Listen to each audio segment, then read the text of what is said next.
I got your question, ma'am. I got your question.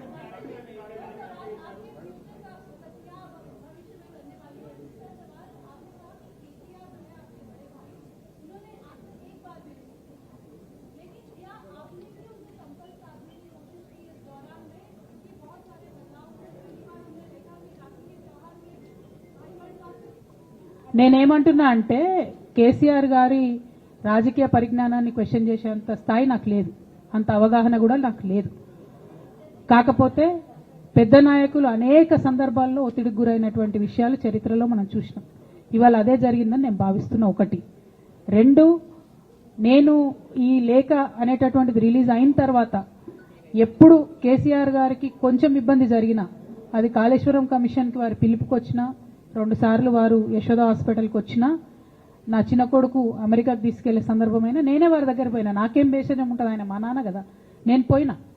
నేను పోయిన తర్వాత ఈ దుష్ట చతుష్టయం ఏదైతే ఉన్నదో, ఈ ఇద్దరు 2 గ్యాంగులు ఏవైతే ఉన్నాయో, అక్కడ జరగనిది జరిగినట్టుగా మీడియాలలో విచిత్రమైన వార్తలు రాపించారు. ఎంత ఘోరం అంటే, నేను నా కొడుకుని తీసుకపోతే నన్ను గన్మెన్లు రాలేదంట. జరుగుతుంది అని ఎక్కడన్నట్ల.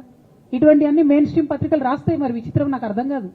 మెయిన్ స్ట్రీమ్ పత్రికలు అనేటటువంటి ఇట్లాంటి వార్తలు మరి ఆడ ఎవరు లేని కూడా లేరు. ఎవరు చెప్పిరు, ఎందుకు రాపిచ్చిరు?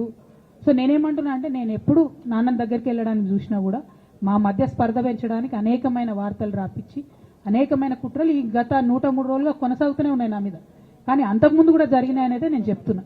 అందులో భాగంగానే రాఖీ రోజు కూడా ఒక 24 గంటల ముందే నేను అన్నకు కూడా మెసేజ్ పంపిన. అన్న రేపు రాఖీ ఉంది, నేను వచ్చి కడతాను, మీడియా లేకుండా వచ్చి కడతాననే మెసేజ్ పంపిన.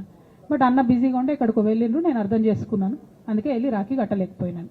సో నేను నా వైపు నుంచి ఎక్కడ కూడా కమ్యూనికేషన్ చేయడానికి ప్రయత్నంలో లోపం జరగలేదు. అటువైపు నుండి కమ్యూనికేషన్ రాలేదు. నేను చెప్పాలనుకున్నవి, నేను ఎత్తుకున్న ప్రజా సమస్యలు ఈ 103 రోజులలో మీ ముందున్నాయి, అవి చేస్తూనే ఉన్నా.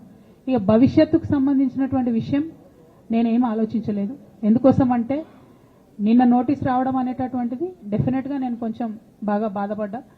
నాకెందుకు నోటీస్ వస్తుంది, మరి నా లేఖ లీక్ అయింది, లీక్ చేసింది ఎవరు అంటే, చేసినటువంటి వ్యక్తుల మీద ఎందుకు విచారణ జరగలేదు అనేటటువంటిది ఖచ్చితంగా పార్టీ అంతర్గతంగా ఆలోచన చేసుకోవాలి.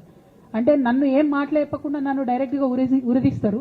నేను ఎవరి మీద అయితే కంప్లైంట్ చేసినో కనీసం వాళ్ళను అడిగినరా, అడగలేదా, చర్యలు తీసుకున్నారా, తీసుకోలేదా, ఏమీ చెప్పకపోతే, ఆ మాత్రం అంతర్గత ప్రజాస్వామ్యం లేకపోతే బయట ప్రజలకు మనం ఏం చెప్తామన్నది నా ప్రశ్న.